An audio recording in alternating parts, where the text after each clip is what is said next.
Hadiri hari ulang tahun Gerindra, Prabowo optimis Indonesia swasembada pangan.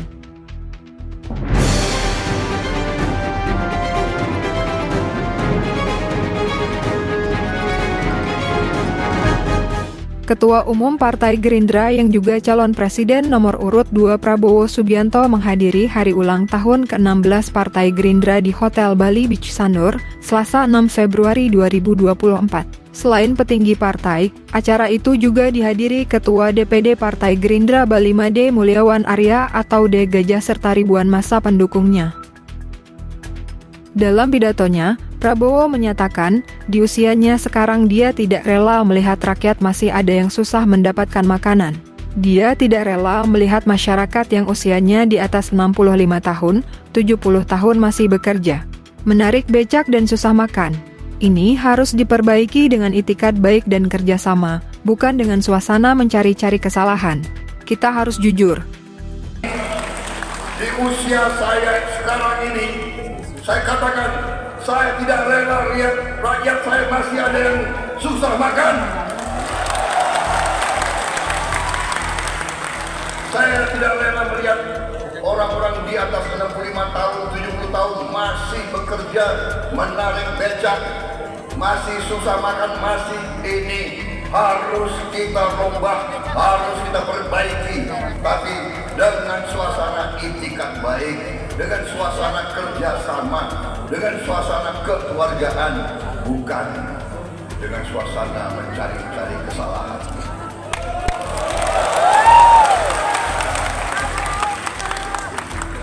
Kita harus belajar jujur. Sekarang ini, Prabowo menyatakan selalu membela Pak Jokowi walaupun sebelumnya Pak Jokowi mengalahkan dirinya pada perhelatan Pilpres sebelumnya. Saat kontestasi dengan Pak Jokowi, tidak pernah ada sakit hati dan tidak pernah ada dengki. Pihaknya hanya bersaing untuk berbakti kepada rakyat Indonesia. Setelah menang, Pak Jokowi mengajaknya bergabung. Inilah contoh pemimpin kita yang baik. Ingarso Sangtulodo memberi contoh, menang tanpa menyakiti. Saya ini kok sekarang ya di mana-mana saya bela Pak Jokowi. Dulu Pak Jokowi ngalahkan saya. Dan kalian ketawa. Saudara-saudara sekalian, saya dulu bersaing, Anda tahu, kontestasi keras, debat, tapi tidak pernah ada sakit hati di antara kita. Tidak pernah ada dengki di antara kita. Tidak pernah ada benci di antara kita. Kita bersaing untuk berbakti kepada rakyat Indonesia.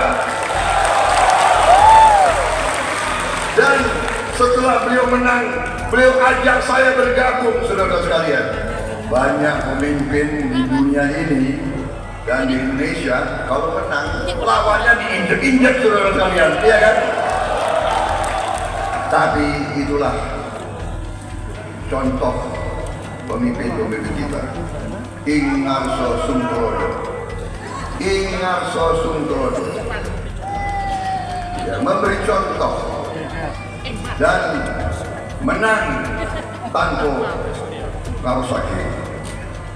Prabowo pun mengaku sudah mengumpulkan orang-orang terbaik di koalisi Indonesia Maju dari Demokrat, dari Golkar, dan dari kampus-kampus. Tetapi otak terbaik dan cerdas harus dibarengi dengan hati yang baik. Otak cerdas tapi hati busuk ini sangat berbahaya bagi rakyat. Jika Prabowo Gibran mendapatkan mandat dari rakyat, tugas kita antara lain adalah swasembada pangan dan dia pun optimis bisa merealisasikannya.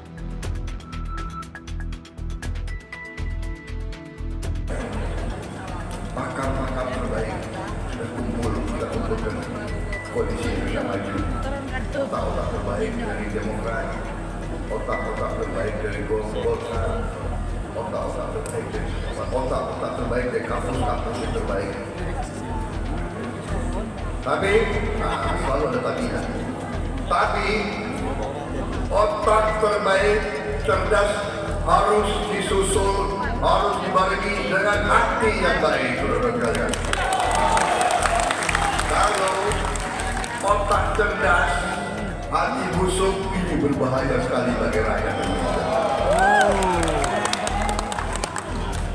Otak baik, hati busuk, koruptor, saudara kalian. Tapi luar biasa, kita nanti dengan waktu yang tidak lama lagi kita akan kembali swasembada pangan, saudara sekalian.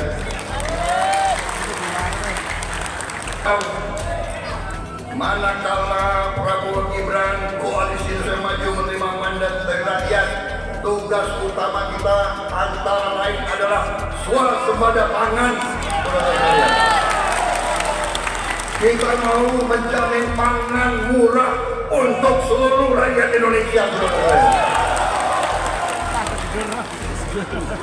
Kita swasembada pangan. Mampu atau tidak? Mampu. Hal ini karena Prabowo ingin menjamin pangan murah bagi masyarakat. Selain itu, dia akan berupaya menciptakan swasembada BBM. Kita akan swasembada energi. BBM yang ramah lingkungan, semuanya dari tanaman. Solar dari kelapa sawit, bensin dari tebu, dari singkong, dari aren. Kita menjadi satu negara yang BBM-nya green atau hijau. Selain itu, Indonesia akan menjadi negara maju dan negara industri. Dia pun menyatakan akan membangun fakultas kedokteran baru untuk memenuhi kebutuhan dokter di sektor kesehatan dan membangun fakultas-fakultas teknologi untuk bisa menguasai sains dan teknologi. Nanti BBM kita ramah lingkungan. BBM kita nanti dari tanaman. Kita solar dari kelapa sawit. Bensin dari tebu, dari singkong, dari aren. Kita mungkin satu negara di antara sedikit negara di dunia yang BBM-nya hijau, green energy, dan kita ramah, dan kita berdiri di atas kaki kita sendiri. Saudara-saudara sekalian, kita akan menjadi negara maju, negara industri. Itu tekad kita. Karena itu, siapkan diri kita sendiri. Siapkan anak-anakmu. Kita nanti akan kirim puluhan ribu anak-anak terpintar dari semua golongan, dari semua suku, dari semua agama, dari seluruh Indonesia. Kita seleksi dan kita akan kirim ke semua negara untuk belajar di situ, kembali membangun Indonesia yang hebat. Kita akan tambah, kita akan bangun fakultas-fakultas baru. Saya bicara dengan Menteri Kesehatan. Sekarang kita hanya punya 92 fakultas kedokteran. Kita akan bikin sampai dengan 300 fakultas kedokteran, saudara sekalian. Kita akan tambah fakultas-fakultas teknik, fakultas-fakultas matematika. Indonesia akan menguasai teknologi.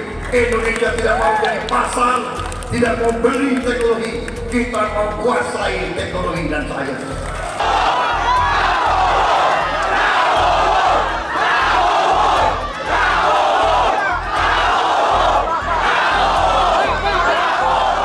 Dari Sanur Denpasar, Komang Yoga Rusnala Bali Viral News melaporkan.